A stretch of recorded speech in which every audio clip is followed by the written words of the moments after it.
Operation सिंदूर भारत के मस्तक का गर्व बन के उभरा है और उसके बाद अब अलग अलग तरह के हालात हमारे देश में भी है और कहीं ना कहीं पाकिस्तान में भी है। हमारे देश में गर्व है, हमारे देश में बहुत जबरदस्त देशभक्ति है और पाकिस्तान में त्राहिमाम है। पाकिस्तान हर जगह से रो रहा है। क्या कुछ वो हालात हैं, इन सब मुद्दों पर चर्चा करने के लिए मेरे साथ हैं कर्नल देवानंद गुर्जर, जिन्होंने अपनी जिंदगी का बड़ा समय सेना में दिया, उस कश्मीर में दिया जिस कश्मीर को लेकर पाकिस्तान बार बार लड़ाई करता है, लेकिन उस लड़ाई का जो बिफिटिंग रिप्लाई अब दिया है उससे बहुत कुछ बदला है। सर, ऑपरेशन सिंदूर ने क्या कुछ बदला हिंदुस्तान में और क्या कुछ बदला पाकिस्तान में? मैं ये देखता हूं, सबसे पहले ऑपरेशन सिंदूर की सफलता के लिए भारतीय सैनिक, भारत सरकार और आप जैसे मीडिया बंधुओं को और भारत के नागरिकों को बधाई देना चाहूंगा कि पहली बार एक इतिहास में ऐसा मेरे जीवन काल में मैंने मौका देखा है जब पूरा भारत एकजुट होकर दुश्मन को जवाब देने के लिए एक साथ खड़ा है। बधाई के पात्र है मेरा आप सबको। जय हिंद और सल्यूट। अब आपने सवाल किया कि ऑपरेशन सिंदूर ने क्या बदला है। देखिए साहब, ऑपरेशन सिंदूर ने पहले जो हमारी आज के जमाने की पॉलिटी है, जो लीडरशिप है नरेंद्र मोदी जी के नेतृत्व में, वो एक उसने दुनिया को करके दिखाया। जो विचार वो चर्चा करते थे, वो विचार क्या चर्चा करते थे? Terror and trade cannot go together, terror and talk cannot go together, पानी और खून साथ नहीं बह सकता, और डोजियर नहीं, अब हम डोज देंगे, वो बात कहा करते थे। तो लोग कहते थे ये बोलते ज्यादा है, करने को कुछ नहीं है। अब मौका आया तो उन्होंने वो सारी चीज जमीन पर कर दिखा दी और ऐसी ऐतिहासिक चीज की देश को एकजुट किया। भारतीय सेना क्या है दुनिया को दिखा दिया। सेना तैयार थी, पर कैसे दिखाओगे आप? सेना अपना चुपचाप काम करती है कि डिसिप्लिन लोग हैं, और मुझे गर्व है कि मैं उसी सेना का हिस्सा 35 वर्ष तक रहा हूं। तो ये जो करके दिखाया है, दुनिया के किसी पुराने इतिहास में नहीं। क्या किया? पहली बात, आतंकी हमले के लिए हमने उनको बोलते रहे कि भी अब हमारे पर तुम हमला मत करना मत करना मत करना, हम जवाब देंगे। उन्होंने देखा ये जैसे पहले भारत में होता था ऐसे ही होगा, ये करते रहेंगे, हम ठोकेंगे। गलती की इन्होंने 22 अप्रैल को और पहलगांव में हमला किया, जिसके बाद भारत ने क्या किया?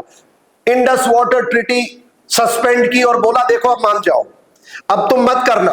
वो फिर भी नहीं माने और उनको मौका दिया कि तुम अपनी माफी मांगो और उग्रवादी हमारे हवाले कर दो। नहीं किया। भारतीय सेना ने 7 तारीख को सुबह 1:05 पर वो प्रहार किया जहां उनके 9 उग्रवादी आतंकवादी कैंप्स को हमने बिल्कुल बर्बाद कर दिया। और ऐसा किया कि अंदर तक, टनल तक उसके बिल्कुल उसको अंदर तक ध्वस्त कर दिया। और उसके बाद ऐसी हालत दुनिया ने चेहरा देखा पाकिस्तान का, जहां पर आतंकवादी के जनाजे में पाकिस्तान का झंडा लगाकर पाकिस्तान के 15 lieutenant general, brigadiers, colonels, major और एक तो उनका वो क्या बोलते हैं उनको, मेंबर ऑफ पार्लियामेंट उनके, वो भी उसमें मौजूद थे। वो पिक्चरें दुनिया ने देखी। इसका मतलब आतंकवादी और सेना एक है, सरकार एक है, ये क्लियर हो गया। जब ये पब्लिक डोमेन में आया तो पाकिस्तान तिलमिला गया। पाकिस्तान की संसद पूरी तिलमिला गया।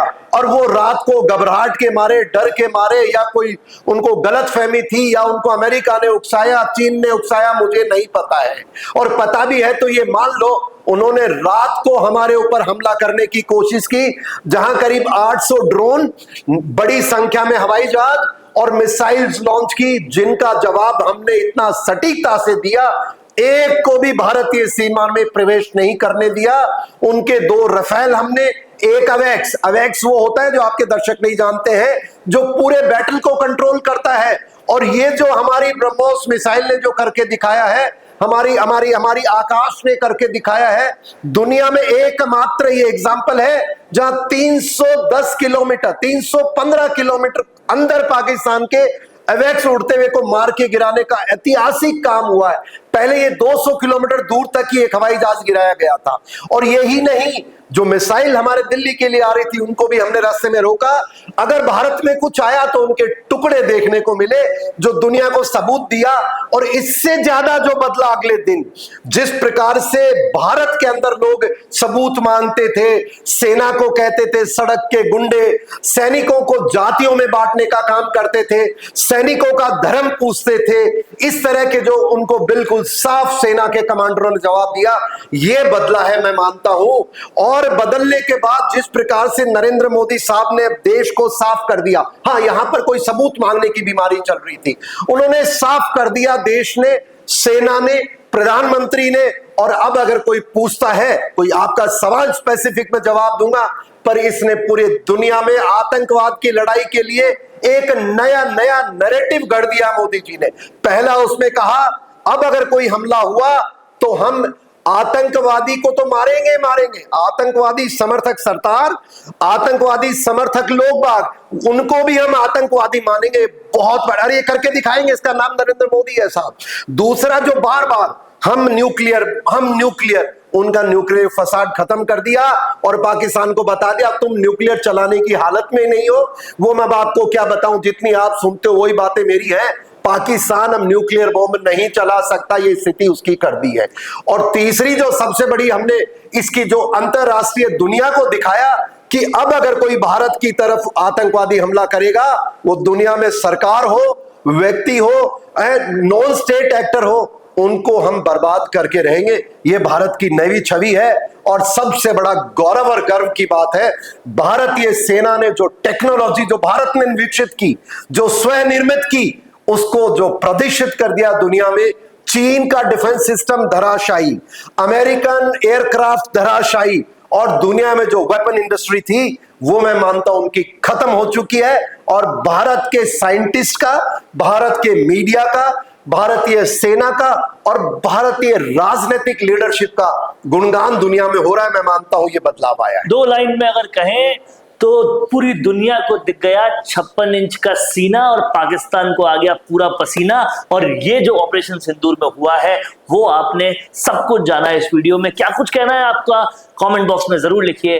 देखते रहिए संवाद, क्योंकि ये संवाद है भारत का, भारत के लिए। नमस्कार।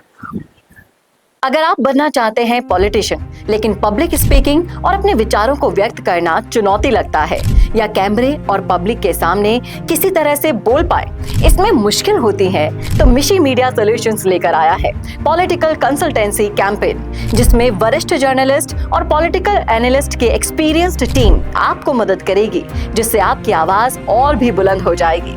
इसमें हम आपके गोल को पूरी तरह से टारगेट करेंगे कि किस तरह से आपको पार्टी पहचाने, आपको उस क्षेत्र के लिए चुने, कैसे सर्वेज में आपका नाम आए, कैसे लोगों के बीच में आपका माहौल बने। ना सिर्फ कंसल्टेंसी हम आपको देंगे, बल्कि आपको सारे रास्ते दिखाएंगे और बताएंगे भी, जिससे आप भारत की राजनीति में अच्छे पॉलिटिशियन बनके समाज का सुधार कर सके। तो अभी कॉन्टैक्ट कीजिए स्क्रीन पर दिए गए नंबर पर।